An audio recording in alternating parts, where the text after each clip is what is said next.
I love MMA, you love MMA, but we both know it's not exactly a paragon of equitable treatment by promoters. I am a strong man!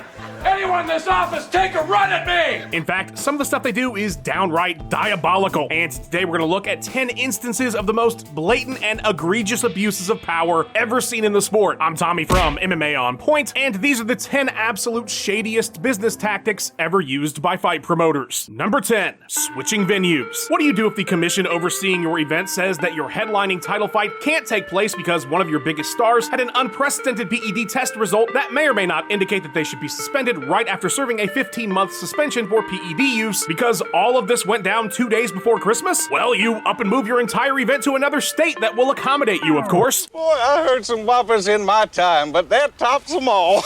There are no rules or standards when you have the resources or influence to literally do anything. While Nevada just didn't have the time to investigate or rule on whether or not John Jones, who, as I mentioned, was returning from a suspension for Turinabol in his system, had again ingested Turinabol, which again showed up in his system, California was more than willing to look into the matter and figure out how to make this work. What they came up with? Pulsing picograms. I still don't have a clue what the hell that means, but what it came down to was that they concluded Jones had not re-ingested the juice, and so he was free to fight for the vacant light heavyweight title at UFC 232 and bring some of that sweet, sweet revenue to the state. As a condition of letting him fight, Jones had agreed to VADA testing on top of his USADA testing and the regular commission testing, of course. After the fight, the pulsing picograms popped up again, but they said it was the same ones, so he was cool. John would go on to not fight Tom Aspinall. Number 9, show finish. I had never heard about this situation, probably because it was related to Sarah Kaufman, to be fair, but it's a story worth telling. Guilty as charged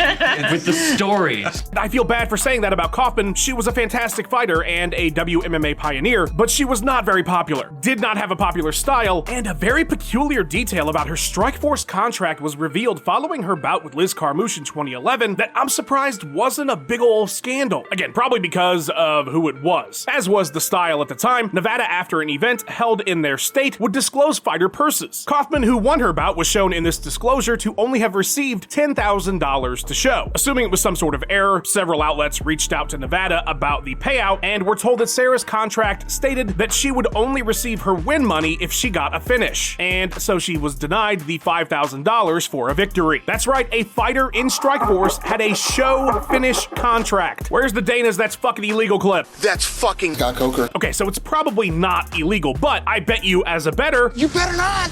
You better not. you might want to know that info. And how many other fighters had this stipulation on their contracts? If you tell a fighter that much of their purse isn't coming if they don't finish, they're going to completely change their style to one that might not be good for them. You know, like a heavy grappler like Kaufman. It's antithetical to the idea of sport, of someone winning within the confines of the rules, and I mean, the UFC wouldn't do a contract like that, and they hate wrestling. Number 8, convenient USADA waivers. If the rule you followed, Roger this. Of what use was the rule? The UFC's very own guidelines regarding returning retired fighters states that they must be in the USADA testing pool for 4 months. They also had a provision that that period could be exempt if circumstances required. You know, like one of the biggest stars in MMA history just agreed to do a fight a month from now and you can't not make money? Those kinds of circumstances. Brock Lesnar became the first ever retired fighter to have this 4-month period waived. I don't give a about your drug test. The only other sense is Miesha Tate, and boy did it turn out to be a terrible idea. For the Lesnar thing, not the Tate thing. After Brock won a pretty boring fight, even though to be fair, he is the reason the show did over 1 million buys, it was revealed that Bork had failed 2 separate PED tests, and was in big old trouble if he was ever planning on fighting again, which he wasn't. He never even paid the $250,000 fine. His opponent Mark Hunt would sue over all this bullshit, but never see another dime. Ironically enough, it was another potential waiver that ended the UFC's relationship with USADA. After taking himself out of the testing pool to recover after his leg break, Conor McGregor, by the rules the UFC made, would need a full 6 months in the testing pool in order to again compete. Conor didn't like the idea, neither did the UFC. A massive public falling out took place with USADA expressing their concerns in statements and the UFC firing back, and just like that, their partnership was done, and Conor never even fought. Now, they claim this move was well in the works prior to the McGregor situation, but I don't know, it seems like this whole thing kinda happened just right that moment. Number 7. Matching rights clauses. This is such a great example of how MMA is just not the same as other major sports. Matching rights to some degree exist in most major sports, but they're done within leagues, and they're regulated usually by some sort of collective bargaining agreement. In MMA, a matching rights clause can be a complete disaster. Superstar Eddie Alvarez had fought out his Bellator contract and was leaving the promotion on back-to-back first-round knockout victories. The UFC came calling and offered Alvarez a pretty substantial contract, which included provisions for pay-per-view points. But Bellator said, nah, we invoke our matching rights, you're coming back. Can't hear you over the sound of me rubbing his sword on my balls. But Eddie and his legal team, in my opinion, rightly argued that Bellator couldn't match the UFC offer. They could match the base salary, but what about pay-per-view points? What about coaching tough? What about network television? The UFC was on Fox. Bellator filed an injunction to stop Alvarez's move, and the fighter would sit in legal limbo for a whole year, eventually settling and agreeing to return to the promotion he no longer wanted to fight for. He'd defeat Michael Chandler to regain the Bellator lightweight title with a rematch scheduled, but there was a regime change, and Scott Coker let Eddie leave like he'd wanted to 2 whole years earlier. That's fucking Scott Coker. Number 6. Stand for cash, backfire. Yeah, we can't talk about shady MMA business practices without talking about the allegedly potentially fucking illegal actions taken by Elite XC that hilariously blew up in their faces back in 2008. That's fucking. As the story goes, Ken Slamcock, Or excuse me, Shamrock. Oh! You got him. good one Tito, was supposed to fight internet legend Kimbo Slice on network TV, but Ken would split open his brow right before the show, and 40 minutes before air, they grabbed Seth Petruzzelli off the prelims and threw him in the main event, where he would finish off Slice in 14 seconds. Seth Petruzzelli, what happened? Ken Shamrock is one thing.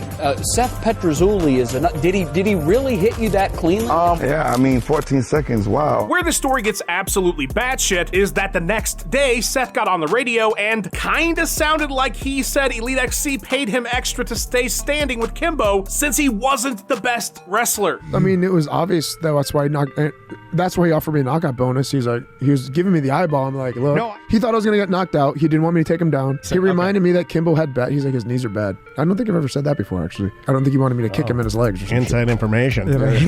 Well, it's too late now. It's way far after. Bring Dana back on. Federal fucking illegal. Thank you. Investigations of the official nature were had, and while nobody got pinned for this thing, the card would mark the end of Elite XC, as all the bad press and their mountain of debt meant no new TV deal and no more shows. Number 5. Saku win guaranteed. One of the most important fights in MMA history is Royce Gracie versus Kazushi Sakuraba, and it never should have happened, because the only reason it happened is that Sakuraba defeated Guy Mezger via TKO to advance to the next round of the Pride 2000 GP, but that TKO was via forfeit after Pride decided to screw Mezger over. Guy took the fight with 0 prep just 2 weeks out from the card. He hadn't even been training because his foot was broken. In order to get him to agree, he and teammate, coach, manager, friend Ken Shamrock came to special terms. A single 15-minute round, and that was it. No overtime. Cannot stand it. If it went 15, it was going to the card. And I said, he's not ready. He's got an injured foot. It's still healing. And so they kept saying, we really like to have him. And I said, well, I'll tell you what. And I even talked to Guy. I said, Guy, can you do one 15-minute round? So he goes, no, I can do one round.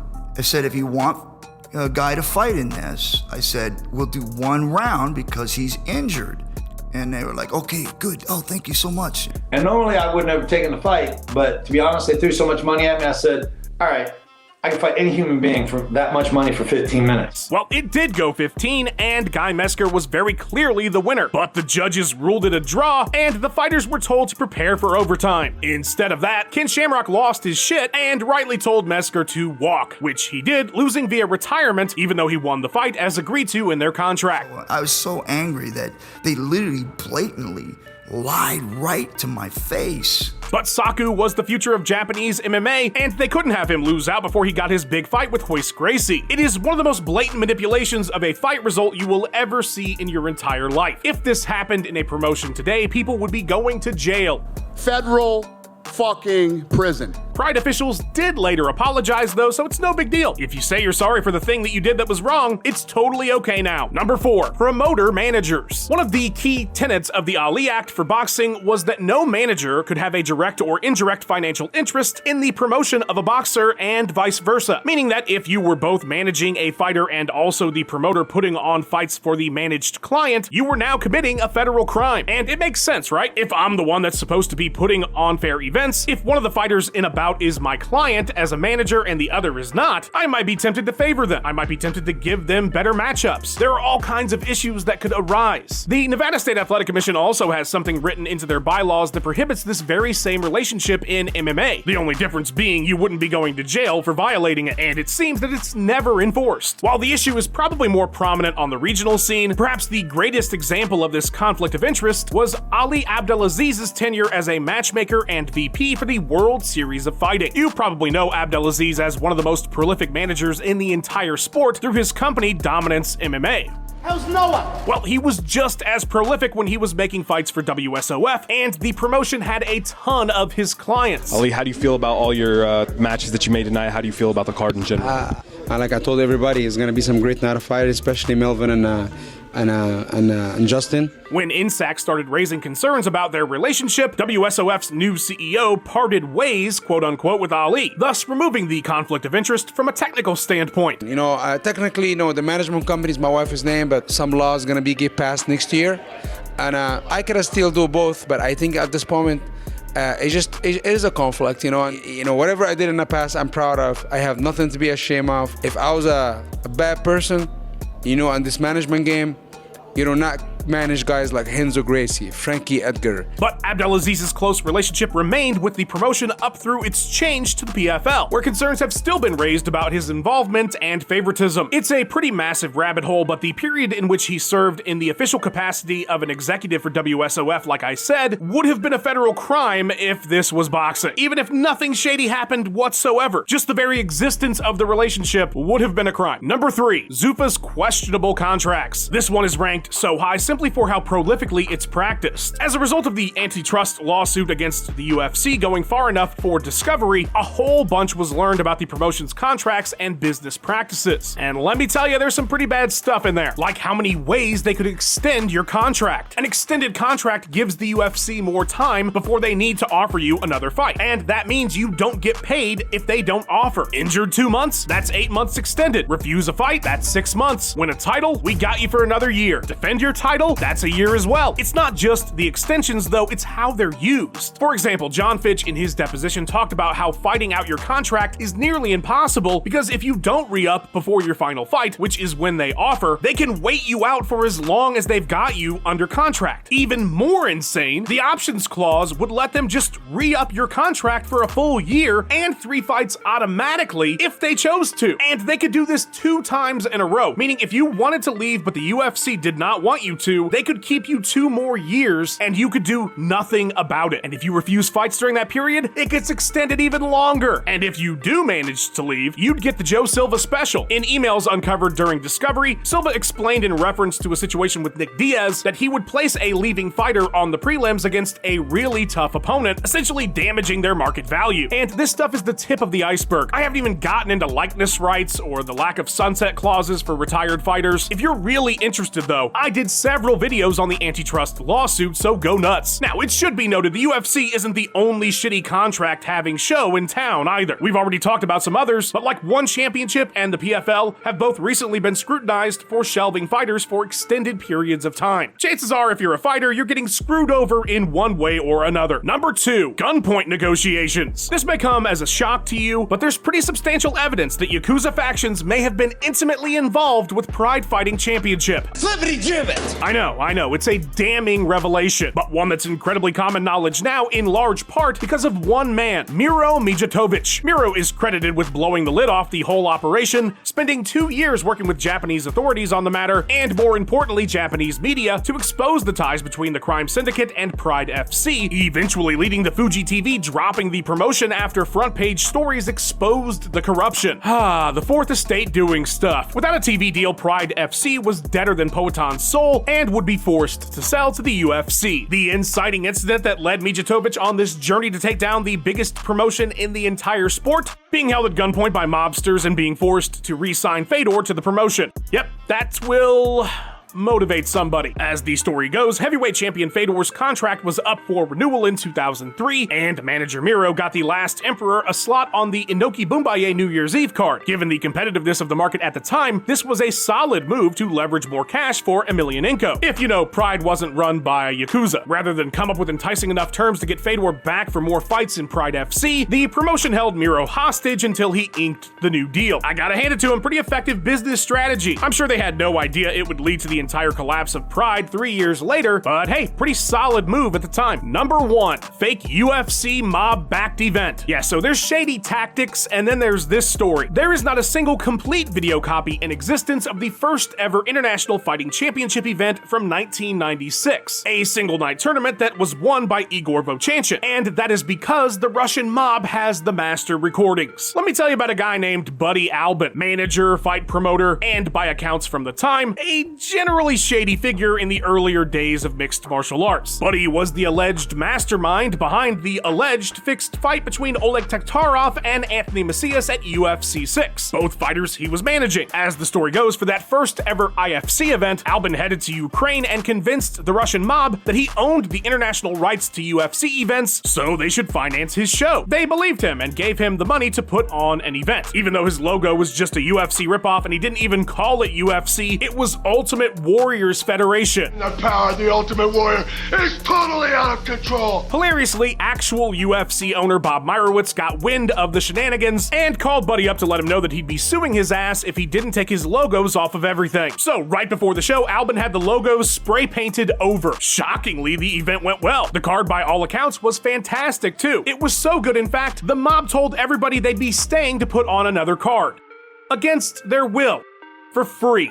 Somehow, everybody would manage to escape, but the master copy of the event was left behind. A massive thank you and a bow to our channel members. Thank you so much for the support. Fight fans, if you want to join, hit the join button. We've got exclusive content, and you would just be the best. Like and subscribe, or I'm extending your contract by 6 months. Comment down below which of these shady practices had you clutching your pearls the most, and thank you so much for watching. You're the best. I'm out of here.